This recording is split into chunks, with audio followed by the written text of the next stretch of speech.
Good morning, everybody. What a beautiful day today, albeit the roads being a little bit damp. It's lovely and sunny, and this is where I've mentioned to a few people that I don't tend to put bikes away for the winter, unless of course your winter's really bad and it's going to be snowing, etc. But on days like this, it's an autumn day, it's first day of autumn today. Clocks have just gone back in the UK, and it's beautiful. So I just thought I'd let you come for a ride with me on my trusty old beautiful Pan-European. Just to let you know, I am having a problem with Zero at the moment, and I will be going into a full upload at some point, but suffice to say it's now on its third main battery, and if it wasn't under warranty, each battery is £7,800 plus fitting. But I'll go into that in a lot more detail later on. The things to watch out for in autumn, of course, are your falling leaves, and a little bit later on in autumn those leaves start to decay, and even though they may be dry on the top, they're very, very greasy and decomposing underneath. Let's talk about your manhole covers or your drain covers again. Remember, as long as they're flat in a straight line, if you're not excessively braking or leaning, just go over them. Okay, here's a nice pile of leaves in front of us, look. So down a couple of gears, holding the throttle away from the leaves, and smoothly drive out the corner. And if you smoothly drive out the corner, if there are any slippery surfaces, your back wheel will start to twitch and warn you it's not happy. Whereas if you just bang your throttle, what you're going to do is you're going to break traction and risk a crash. Over to position 3, lifting my head to look around the corner. There's a car coming, so I'm just going to move in, check my mirrors, we're all good, and then I'm going to get back out to 3 if there are no cars, and what that'll do is extend my view around the corner, and also it'll get me past the parked car. And I have been using my mirrors regularly, so I know there's nothing behind me. Lift my head, look over the wall, and then look for a right hand bend. There it is, and there's a lady with a dog, so I'm not going to get myself into position 1. Do remember though, if you're doing your direct access or your bike test, we don't recommend you get into position 3 for a left hand bend, because the DVSA don't deem you to be experienced enough to understand why you're going out into that position. So 2 will do, and if you lose your view, bring your speed down, simple as that. Equalising my danger here, looking at the road surface, which is pretty good. Mirrors again, there's no one behind, there's a cyclist ahead and a parked van, and I'm going to be turning left. So nice check of the mirrors first. Do I need to indicate on advanced? I wouldn't, but if I was on my test, I would. The reason I wouldn't is because there's no one really to benefit from it. But if you're not sure, and it might be a blind turn you're going into, suddenly at the last second a car could appear. So on an occasion like that, there is just no harm in putting your indicator on anyway, as long as you remember to cancel it.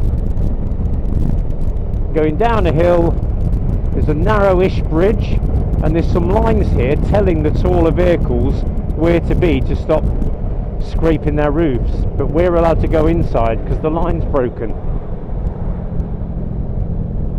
Just to let people know in the UK as well, these solid lines at the side of the road, they don't mean anything in law. All they are edging markers. They're letting you know where the side of the road is.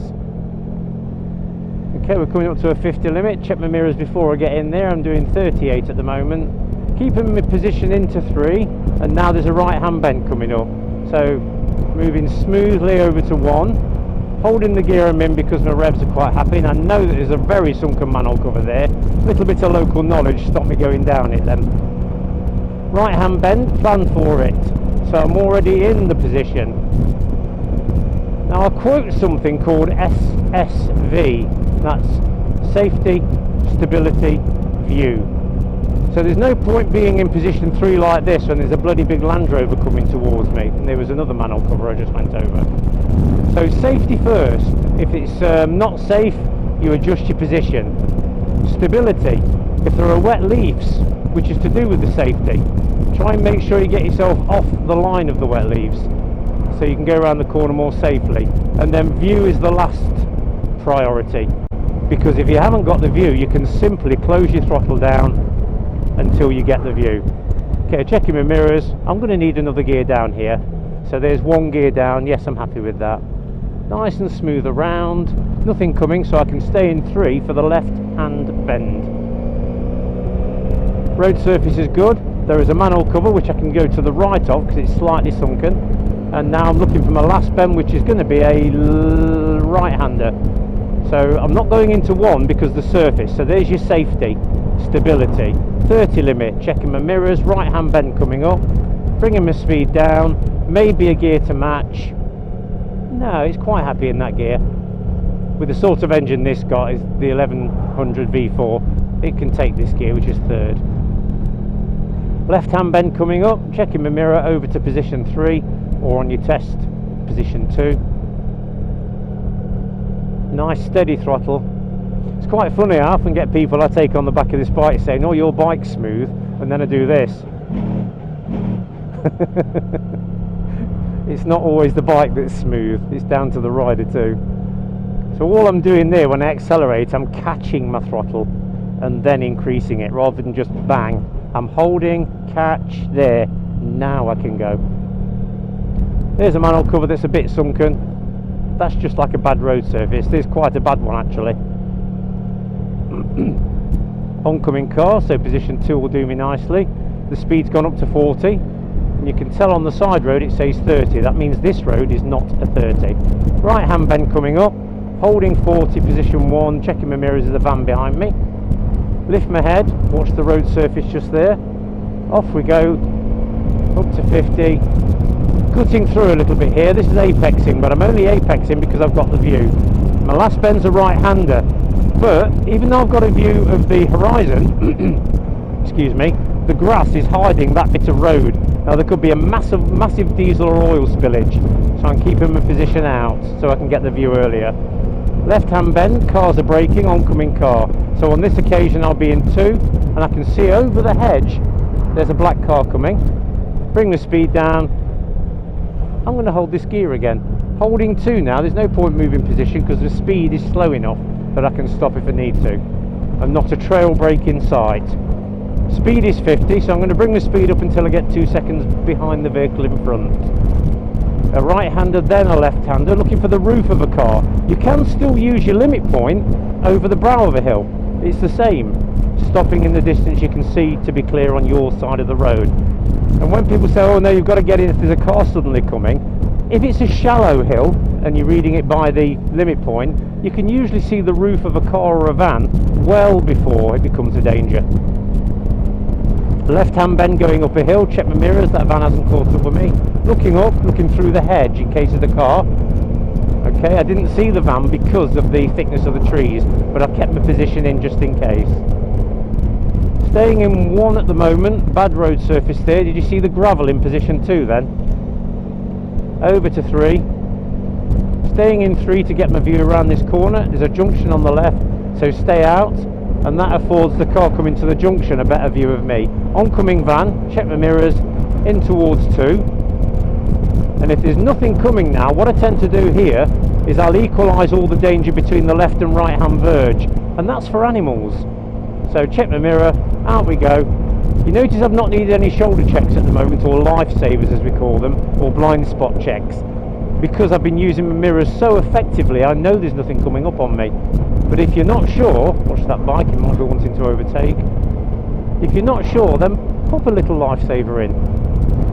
And where that's concerned as well, you don't have to do this and look right behind you. All you're doing is looking at the number plate of the car that's in your blind spot. Car at the junction on the left, check my mirror out to 3 to extend the view. Person's on the phone anyway, texting. Right, so he's in 3, that's actually correct, I'm in 2, it's not a problem. And the reason being is because I have a very good view and can still stop in the distance I see to be clear. There was no right or wrong there. You could argue position 2, if you look at the darker surface, is actually grippier, but again, it's not a problem. It's a good road surface generally. Checking my mirrors, the little pickup truck was braking around the corner, so there may be an indication that something slow is around there. Staying in 1 for now, looking around the bend, over to 2 to get me away from the junction and equalising from the oncoming van. Nothing coming, check my mirror, out to 3 to equalise. Coming to a 40, checking my mirrors, bringing my speed off a little bit, and I'm probably going to go down 1 gear. That 1 gear is also going to afford me an element of engine braking. Do remember, we never change down our gears in order to brake. Just use your brakes, then find the gear to match, and then that gear can give you an element of engine braking. Do watch my upload on when I change gears as to when I change gear. That's quite an apt title really, isn't it?